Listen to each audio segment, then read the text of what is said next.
our viewers. Thank you for joining us tonight on the evening review. My name is Toivan Jabela, your host.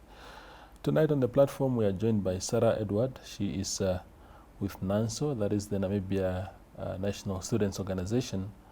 And she's here just to give us NANSO's view on the recently released results, national exam results. Saara, thank you for making time. I think the first question really is your overall take as an organization on those results that have just been released. Yes, thank you very much, Teva, for having me. I think really as NANSO, as a students organization, it's disheartening to have to review such results, not only as an organization, but as a nation at large as well. We have so many learners who are exiting school, either through grade 11 or through AS, who have not unfortunately made it. So they are going to form part of statistics who are going to be unemployed people in Namibia, people who will not have the opportunity to go back to schools again. So really, as a student organization, it's very disheartening to have to witness this. Yeah. Where in your assessment as an organization, where is this coming from? I mean, it doesn't look good. Yes, so really when it comes to the failure rate, it amounts to so many problems. Number one, we can identify the lack of infrastructure that is within schools. We have so many learners in schools who have to write their final examinations without finishing the content of what they are supposed to cover. And as an organization, we have then set at the recently concluded General Students Council to say that there should be an extension of time. There should be an introduction of mandatory classes, afternoon classes and holiday classes for learners, so that they get sufficient time to actually finish the content of what they're supposed to learn. We can also identify a problem of lack of infrastructure, such as textbooks. So many resources are lacking within schools. How do we then expect the learners to fully grasp the content if they do not have the necessary resources in order to study? Yeah, this transition also that we see now, migrating from the old system to the current one, the AS and what is the other one? It's grade 11 and AS level. Yeah, they have long names. Yes. NSCO, yes. and the one of CA at the end. Yes. Do you think that perhaps that transition also affects people? And do you think the current system where people can exit from grade 11, they leave school from there, is actually helping matters?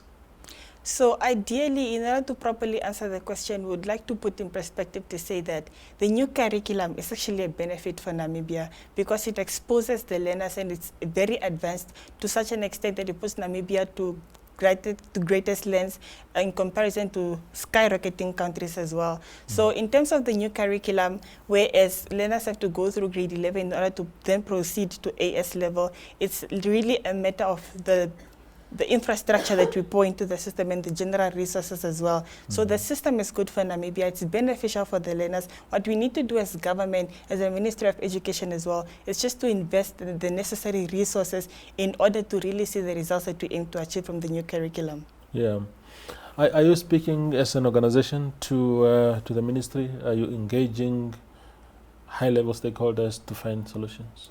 Yes, so to comment on that, ever since last year's General Students Council, we have resoluted, and also the resolutions that emanated from the recently concluded one, we formulate a stance as an organization, and we are in constant communication with the ministry to say that this is our position as NANSO. We communicate our demands as well, and we communicate the constant barriers that are being experienced within schools. Yes. You called it the General Students Council. General Students Council. Yes.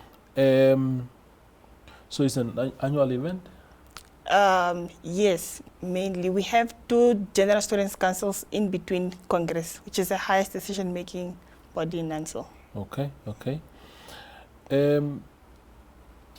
You have called for one of the resolutions is to say that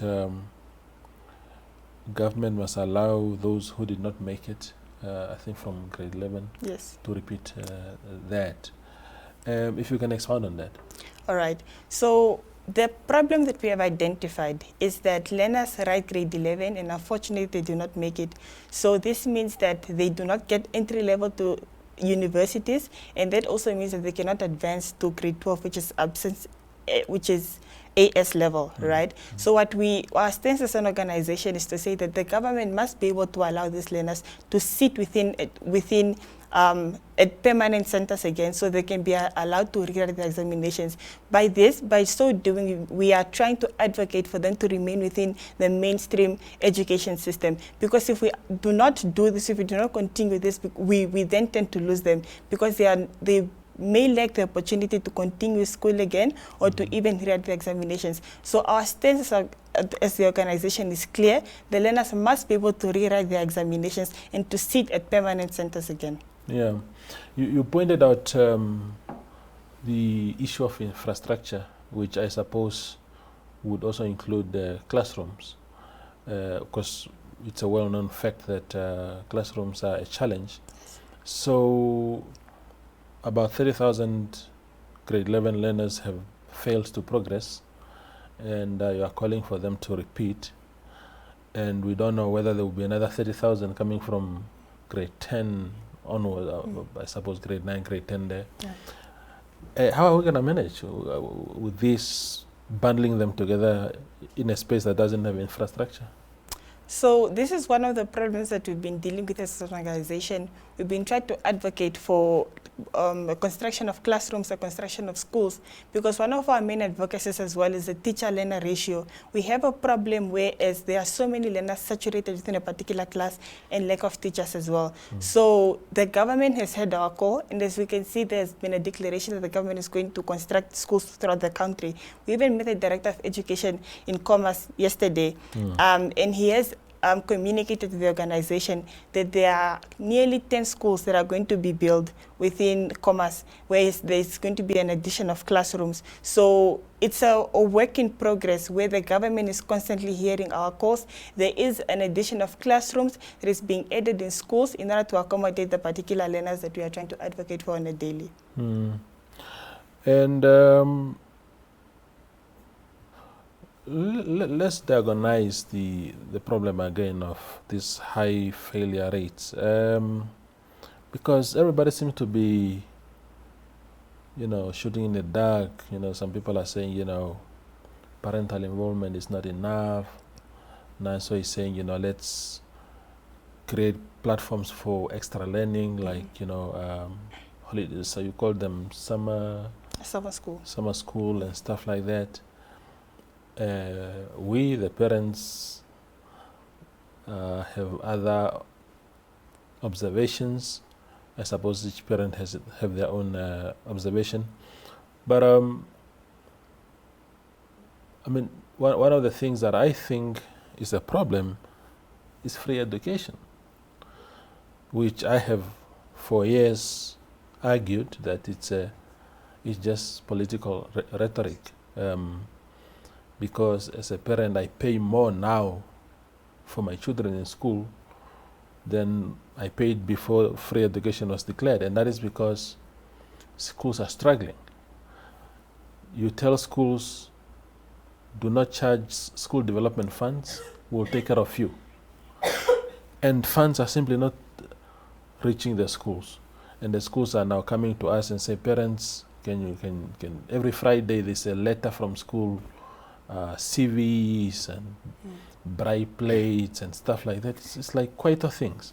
What is NANSO's perception of free education? All right. So I would like to start by highlighting that every learner has a right to education. So with that, with the concept of free education, we are trying to alleviate the possibility of having Namibians who do not access to education.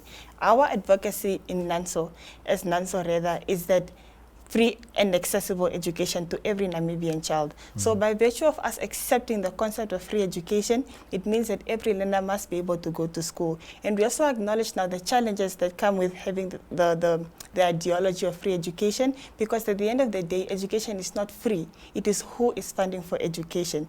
And now currently we see that parents have the responsibility to also now contribute to the education of their children, and by extension to the learners of Namibia. So with this as NANSO, our stance is that we must form smart collaborations, smart partnerships with not only business people, with parents as well, but also with people within the ministries of education and the government at large. With this, we are saying that let us collaborate with local business people, let them have contributions to local schools in terms of infrastructure, in terms of resources. Then we must also fast track how these resources are being used in schools, how the money is being allocated to the schools, and we need to ensure that the donations that are being made, for instance, are being made for the intended purposes. So with this, really, it's just how we choose to coordinate and how we choose to bring partners on board so that we make education free and accessible for each and every learner in Namibia. Yeah. Do you think free education as it is now is functioning, or do you think that some of the things that you mentioned are what we need to really make it work? Because there are these perceptions that it's not working. What we can say as an organization is there's always more that can be done. So really, that is why we are in constant communication with not only the learners, with the schools, but also with government, because we have constant demands, constant request on what we need as an organization in order to bridge the gap that is existing within the education system. To say that although we appreciate the efforts that are being made by the government, there's still more that can be done. Henceforth, we are demanding and we are requesting from government to increase the expenditure that is released and the funds that are released for the procurement of resources within schools. So to answer the question, there's more that can be done, and we cannot necessarily say that free education is a failed concept. Let's talk about universities. In this calamitous situation that we are in right now, very few students or learners are proceeding to AS. One of the shocking statistics that I saw the other day when the results came out was that in commerce, only 15% made it to AS, meaning roughly 85% of these children cannot proceed to grade 12. That is a very, very huge number. I don't know, in your assessment as an organization, whether how many of that 85 is actually, do local universities accept people with grade 11 now? Or what are the alternatives there? Okay. So also just to correct you, it's 75%. And as an organization, that is a very high figure. And it is very disheartening to know that such a percentage of learners cannot progress and make it to institutions of higher learning. Is 75 the national figure? Because I saw 15 for commerce. 50, yeah, that's a national one, 75. Yeah, so yes. I was referring to commerce. But either way, please make your point. Yeah. Yes. So ideally what we are saying is that there is a gap. There is a divide between the Ministry of Basic Education and the Ministry of Higher Education as well. So what is happening is that there is a miscommunication to say that, for instance, UNAM now does not accept grade 11 learners, right? And there is a challenge already, because the ultimatum is, once you pass grade 11, you can choose to either advance to AS, which is grade 12, or you can choose to go to universities. Now you have universities like IUM and NAST, which can accept the grade 11s. However, universities like UNAM do not accept. So this is the divide that we have identified and the gap within the system that we have identified, to say that the ministry needs to collaborate, Ministry of Basic Education and Ministry of Higher Education as well, to ensure that there is actually common understanding and there's a consistent and smooth flow as learners leave basic education and higher education to actually succeed and progress to universities of higher learning. And now also to comment on the failure rate, it's really just the challenges that the schools are currently facing. And that's our advocacy as NANSO to say that let us invest in the resources, let us invest in the in alleviating the problems that learners are currently facing. We even have examples of laboratories that are missing within schools. There are no resources. So how do you then expect the learners to actually succeed and make it through if they are lacking these resources? So our call to government is very clear that they must secure the resources that the learners need in order for us to actually improve with the pass rate generally as a country. Yeah. We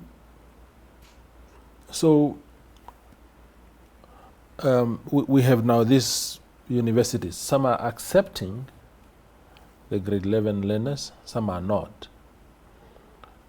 And I suppose each university must decide its own requirements and whatnot. It's not a homogeneous thing. But what does NANSO think about UNAM's stance that no, for us it's a no? As an organization, we cannot unfortunately speak on behalf of the university. No, but however, on your own behalf, what is your attitude towards the university's hardline stance? Yes.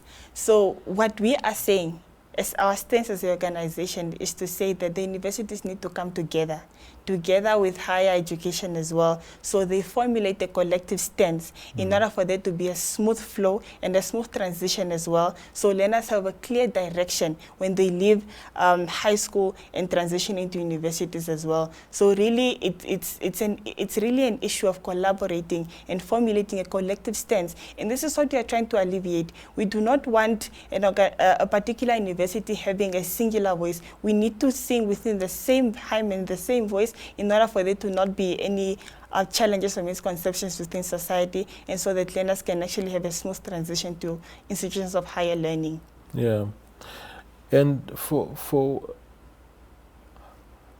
this following question I'm posing it because I can tell you I'm very much confused about this new curriculums, the new way of doing things, because I come from a different regime.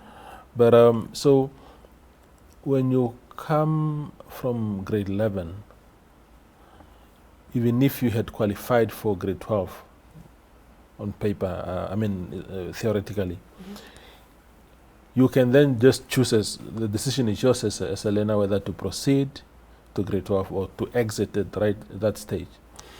So what is the difference then between these two exit lines? If I exit at grade 11 and my friend exits at grade 12, what is the difference in terms of how we are perceived by universities? Do we do different courses, or what difference does it make? All right. So like you said, the choice is upon the learner. So they can pass grade 11 and choose to advance to grade 12, or they can leave and go look for a university. So AS level is perceived to be pre-university. So it is an advanced level, so much so that learners can even choose the number of subjects that they want to do. They can choose to have a minimum of 3 or a maximum of 6, So the choice is really upon them. So it's really just an advanced level that is added to the education curriculum, to say, whereas learners are prepared in an advanced manner for university. Yes. There's someone who said last week that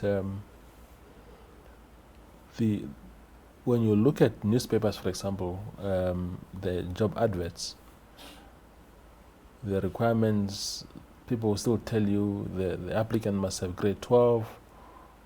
Some then proceed with diplomas or whatever, or maybe they just say you must have grade 12.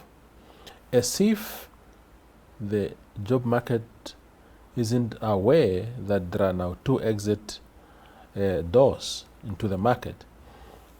Are you, as an organization, maybe just to help the student population in the country to say, look, that employers must also now start speaking the language of the reality on the ground, and not, because if you say grade 12, automatically anyone who exits the grade 11 cannot apply because it specifically talks about grade 12. Do you think there's some need for awareness there? Definitely so. So even just to comment on what I said earlier, there is a huge disconnect. And this is not only within the Ministry of Education, it is within majority of the ministries, right? So you see that there's already a challenge when learners come from high school and advancing to universities. There's also a problem within the job market, right? So these are the challenges that we are experiencing. And our call as an organization is to say stakeholders from all across the country must come together and formulate a collective stance that also now is synonymous to the curriculum that we have adopted as a country. Yeah. You spoke earlier, Saara, about the teacher to learner ratio. Yes. Currently, we have a lot of graduate teachers who are unemployed, but almost every school in this country needs more teachers than they have. Of course, the excuse has always been that there are no resources for salaries of these teachers if they were to be recruited. But what must happen there? Because the graduates are there, but children do not have enough teachers. So one of the problems that we have also identified is that there is a slow placement of teachers when it comes to their being elected at a particular school. So you get instances where a particular position is being re-advertised 2 or 3 times even for the same portfolio, for the same position at a particular school. So we are calling upon the Ministry of Education, particularly through the directorates, to implement a system that fast-tracks the placement of teachers. So also it gives so much effect to the learners not having teachers from the beginning of the year, which contributes to their failure rate. You get an instance where a teacher is placed within the middle of the year, then towards the end of the year, and learners have then missed out on a greater opportunity to learn, right? One of the other challenges is also now lack of schools and lack of classrooms. So by us advocating for the construction of more schools and more classrooms in Namibia, it also then gives an opportunity for there to be an employment of a majority of teachers and the unemployed graduates within the country as well. Yeah. Let's talk about, in these closing minutes, let's talk about NANSO as an organization. It's a historically revered organization. There are so many people who came out of the NANSO system.